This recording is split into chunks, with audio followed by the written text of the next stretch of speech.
Farewell, happy fields where joy forever dwells. Hail, horrors! Hail, infernal world! And thou profoundest hell, receive thy new possessor. One who brings a mind not to be changed by place or time. The mind is its own place, and in itself can make a heaven of hell, a hell of heaven. What matter where, if I be still the same? And what should I be, all but less than he whom thunder hath made greater? Here at least we shall be free. The Almighty hath not built here, for his envy will not drive us hence. Here we may reign secure, and in my choice, to reign is worth ambition though in hell. Better to reign in hell than serve in heaven. That is an excerpt from the poem Paradise Lost by John Milton. It's specifically a speech in which Lucifer gave. And so I start off this video with a simple inquiry. Have you ever felt like Lucifer?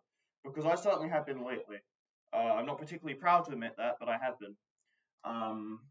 Anyway, so I'm unsure as to the exact fate of the first video on this channel, because it kind of doesn't really fit the kind of formatting I wanted to do for things. But essentially, it's what was the video called again? Channel introduction, I think, something like that. In which I essentially went over the ongoing feelings I have in regards to my own circumstances, and especially in regards to a childhood friend, which I was kind of thinking about a lot then. So if you haven't seen that video, I don't advise that you watch that video because it fucking sucks. But if you, to summarize what I said there, I stopped going to school when I was 11 years old. I haven't looked back. These same four walls are the same four walls I stare at now, the same four walls I was stuck in all those years ago. I have no friends. I have no real connections to anything on the outside, in the outside world. And in that time, I was thinking about my childhood best friend, who was somebody who I had a very strange relationship with, and eventually had a pretty bad falling out with when I was about 12 over the internet. But yeah. And recently, and this is the biggest coincidence of my entire life, I'd say. Believe me, I've experienced a lot of coincidences. Was I made that video at night, and I went to sleep right after I recorded that. And the morning I woke up, in like 7 years out of nowhere, I got a message from him. And he wondered who I was, and I told him who I was, and he agreed. Eventually, we agreed to meet up. And really, that's the first kind of contact I've gotten in many years. And so we hung out for a while. He's in university at the moment, and so he's away at this moment. But regardless, though,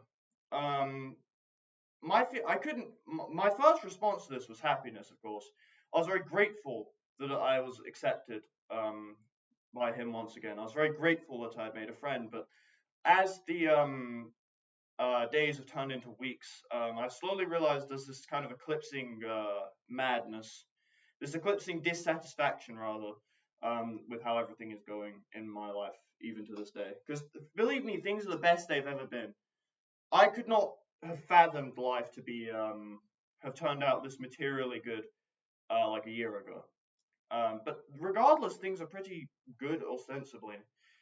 But on saying that, I've noticed that the main thing is my insecurities. They're only larger because the thing is, making friends as an adult who has no job, no education, and isn't in any kind of institutional system is literally a fucking impossible task. It is something which you cannot do. I don't know how people have ever pulled it off anywhere, to be honest with you, because in my experience, where do you even meet people? I live in the middle of nowhere. I live in basically the British equivalent to like living in a desert in like Nevada.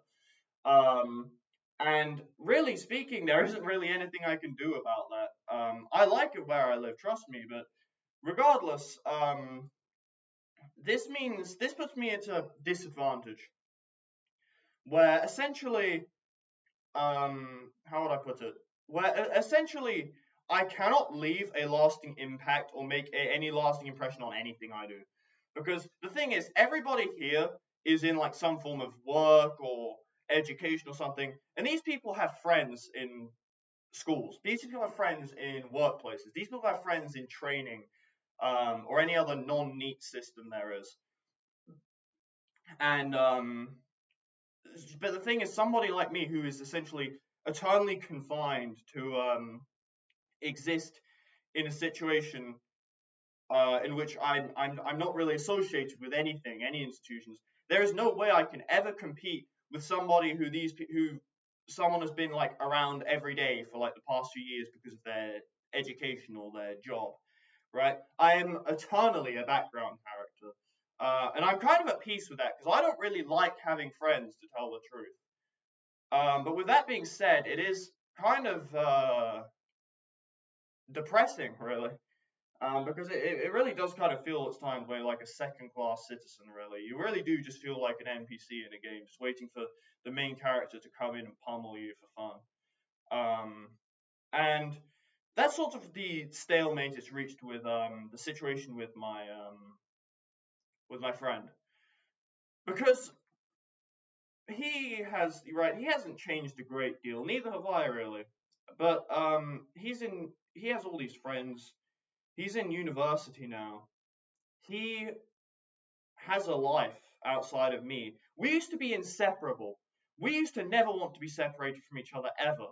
But nowadays, that's not really there anymore. We aren't really best friends anymore. We're not really good friends anymore. I wish to God that we were, but I don't see that ever happening. Because ultimately speaking, although our history together was grand, no matter what happens, it will always be a situation of the fact that I am just a guy that happens to live around his house. I am not somebody deeply entrenched in his life anymore, and I probably never will be.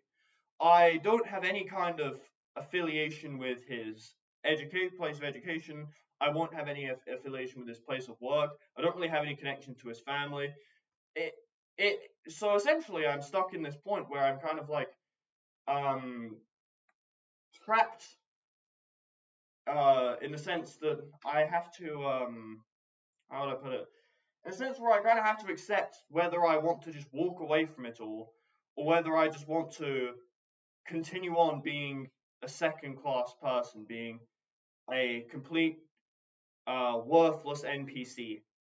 And that's where the poem comes in. Because ultimately speaking, the reason why Lucifer fell, at least in Paradise Lost, was envy. He did not approve of things having control over himself. He did not approve of his position. He was a lucky person, or a lucky angel, sorry. Though be it he could not accept his luck. He always wanted more. And that is exactly how I feel. And essentially, I think it because if we are to describe heaven as the state of being content with friends, we describe hell as the kind of isolation, dead end drudgery which I'm usually stuck in. I would say it is better to reign in hell than to serve in heaven. I would rather be completely alone for the rest of my life, to completely revert, to run away from it all, and to live the way I lived for a number of years beforehand. That seems preferable to me than to just be this kind of cuck where I'm just kind of having to sit in the little cuck chair and watch all these people have all their fun. While I just kind of have to get what I can, but still forever be the cuck, right? Because at that point, what's the point? Nobody will ever value me as a human being. Nobody will ever see me as anything other than, oh, it's just that weird guy. Because I have no. I really sound like I'm whining here, but man, like, why don't you go and try making friends in the middle of nowhere with no education or work? I'm not saying I want education or work. I hate education and work, but realistically speaking, when you make that sacrifice that you never want, that you're never going to have education or work, not that I could, but when you make that sacrifice to not do it, you kind of have to just accept that friendlessness and complete solitude and isolation all the time will come with that. And it certainly sure as hell came with that for me. And So at the end, I'm at the moment it's stuck in kind of in between positions. I'm constantly having this inner war with myself, in which I'm having to decide actively, sort of, for when he's back, whether I really want to take it all seriously or not. Does do I really want? Is it worth the trouble? Is it worth the effort? Is it worth the endless amount of thought I put into everything? Is it really worth it, or do I just want to walk away from it all and just revert to the life I once had? Because the life I had before I reconnected with him, at least it was peaceful. I never had to worry about anything. At least I never had to worry about any like real life situations. But now there's kind of this whole new dimension of having to worry about what I say to him and how I should act and all those things. And I just don't see there being a feasible payoff to it anymore. Because ultimately speaking, I am just a guy. I don't have any bearing on his life. I don't have any effects on. We're never going to be close friends, unfortunately. As much as I try, I don't think we ever will be.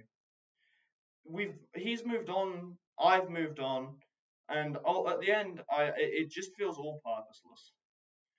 I really wish that I could be good friends with him again. I wish we could be as inseparable as we were as kids. I wish we never walked away from each other. Because believe me, he's an angel. He is probably the best person I've ever met. The best person I've even heard of, really. There's nobody in this world who um, exudes more compassion and empathy to me than him. No one in my family ever did that. No previous friends ever did that. It's only him that ever really did any of that. It's only him that really understands me. All of our interests. He's the only person that even gets my interest. He's the only person I can talk to and not feel like I'm talking to an alien life form. But at the end of the day, is it really worth being cucked um, by the fact that we're essentially not really going to be able to salvage the deep connection we once had? Is it really worth it just kind of having to rely on these little encounters every so often? Is it really worth it just being in the background and never really having any purpose? It feels like the stress of it outweighs the benefits of it because it hurts. It really hurts because it hurts to think that to see him and things because I really wish I could be closer to him. I really wish we were just inseparable as we once were. I really wish that things were, the things were better on that front. And to me, it seems more like this is a mockery of that. He has his own life, he has his own friends, and I don't want any part of it. I don't want any I don't want to negatively impact him. I don't want to put him under any stress or any more obligations than he's already under. He has a life. He's moved on. He's made something of his life. I didn't, but how is that his problem? I deal with my own life. I control my own problems. I'm responsible for my own fate and my own circumstances. And I don't need any help getting it better because it's ultimately my fault and I'm the one who has to carry that cross.